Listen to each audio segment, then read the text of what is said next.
So now we will understand how the process of digestion of fat occurs. We will start with the first location where the process of digestion starts, that is in our mouth. Basically, our mouth does not have any lipolytic enzyme. So no lipolytic enzyme. But as we have seen in case of carbohydrate also, that due to the action of teeth and saliva, mastications occur, and that increases the surface area for the food mass, so that enzymes can act better. So here directly digestion of fat does not occur. Okay. The next location is pharynx, larynx, esophagus. Obviously, no lipolytic enzyme is secreted, so no digestion occurs. The next location where we will arrive now is, due to the peristaltic movement, is stomach.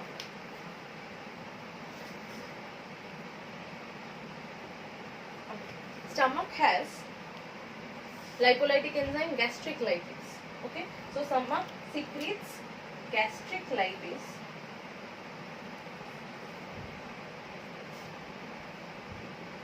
Gastric lipase basically works on emulsified fat. So it works on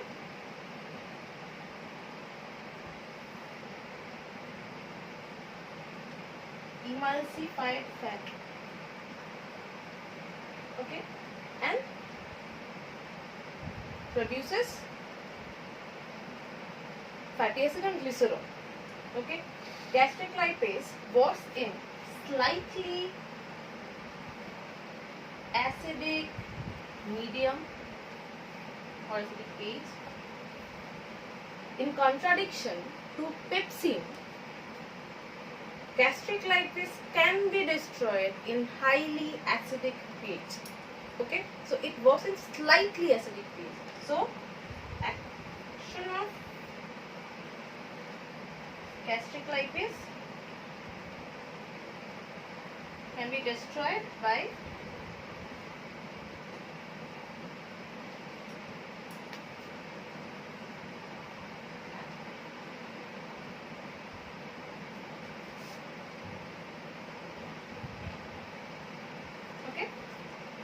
and the preferable temperature for activity or action of gastric lipase is like other enzymes, which is 40 degrees Celsius, around 40 degrees Celsius. Okay, so these are the properties of gastric lipase which it should have for conducting digestion of emulsified fat.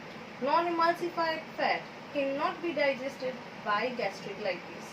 They need the action of bile, and then pancreatic lipase will work on them. So we will move to the next location of digestion, which is small intestine. But before we understand how the enzymes will work on them, there is a more deep mechanism working behind it, which involves activity of bile. Okay, so now we need to understand how bile helps in digestion of fat. So basically bile does not contain any enzyme, right?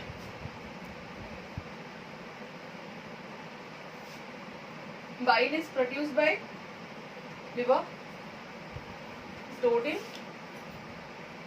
gallbladder, and through cystic duct they are brought to small intestine, right? But why, even after not having or not containing any lipolytic enzyme, bile has this supreme importance in the process of digestion of fat? Basically, bile decreases the surface tension of the fat molecules, large fat molecules, by increasing their surface area. Bile breaks the large fat molecules in small droplets and makes it easier for the lipase to work on them. Okay, so what is bile doing? First thing, it is increasing the surface area and decreasing the surface tension, and in turn is causing emulsion of fat.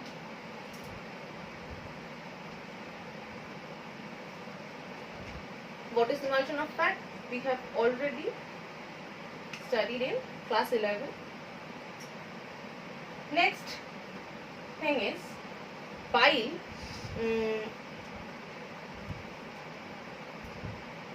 acts as a solvent for the fat molecule to be dissolved, and due to the presence of bile, the lipolytic enzyme, the interaction between lipase and the lipid fat molecules becomes easier.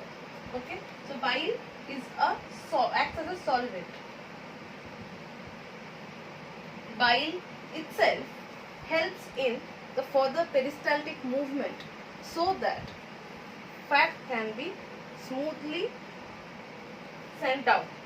Okay, so acts as a, or rather stimulates peristalsis.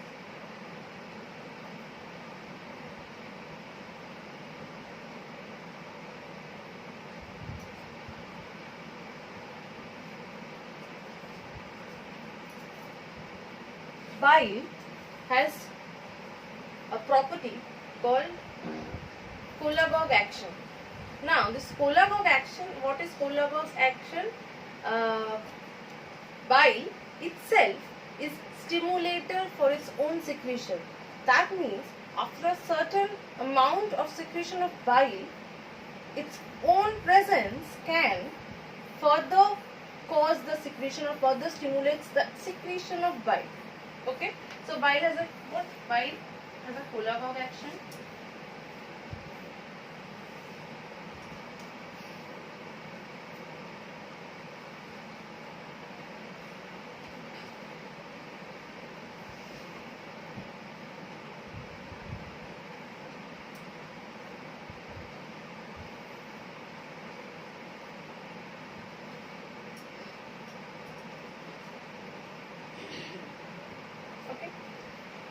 And bile contains cholic acid.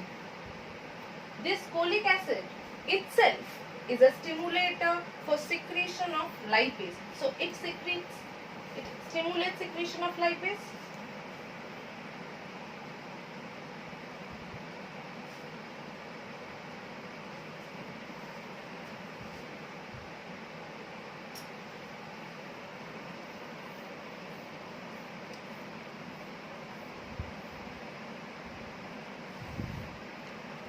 So basically, bile not only helps in increasing the surface tension and emulsification of fat, it also helps in stimulating the peristalsis.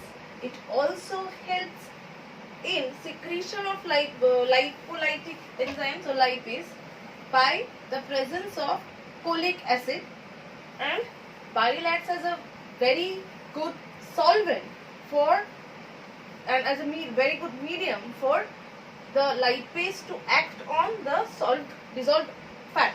Okay, and bile is a very good bile helps in maintaining the pH very well.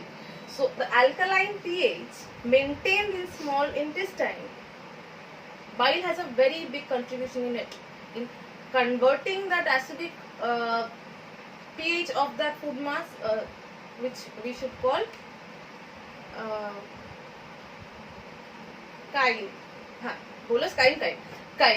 So chyle is converted to alkaline pH just because, or rather mostly because of bile. Okay, there are many other salts are present in it which helps in doing that. So the salts present in bile helps in maintaining pH. Okay, this can on the same. Salts present in bile helps in maintaining pH. Okay, so that is how bile helps in the digestion of fat. The next secretion we will talk about is the pancreatic secretion, right?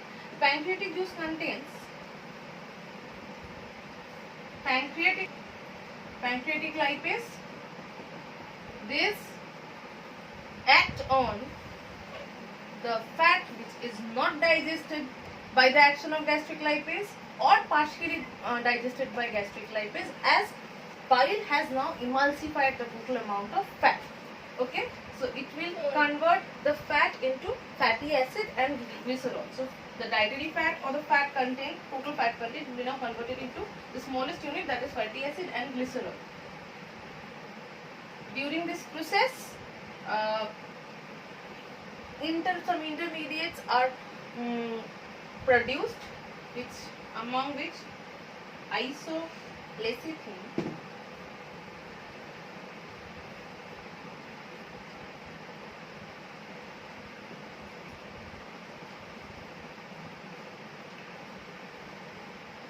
and isocephaline are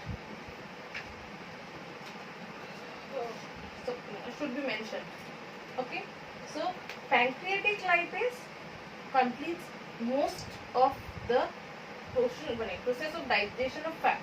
The next location it will arrive to is the lower portion of small intestine. Okay, and there intestinal lipase will ward if any fat molecule is remaining or which cannot be broken down by pancreatic lipase.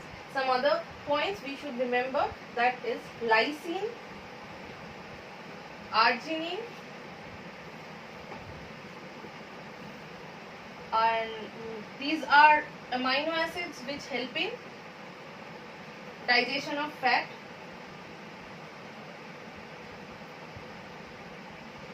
There are some other enzymes like cholesterol esterase, phospholipase, which helps in conversion of cholesterol ester, phospholipids respectively, which I should have added there after pancreatic activity. I somehow skipped, so I mentioned it now. And this is how the entire fat will be converted in the smallest unit, fatty acid and glycerol, which will be further absorbed. We will be back with the rest of metabolic processes, rather all the metabolic processes from the next video. Thank you.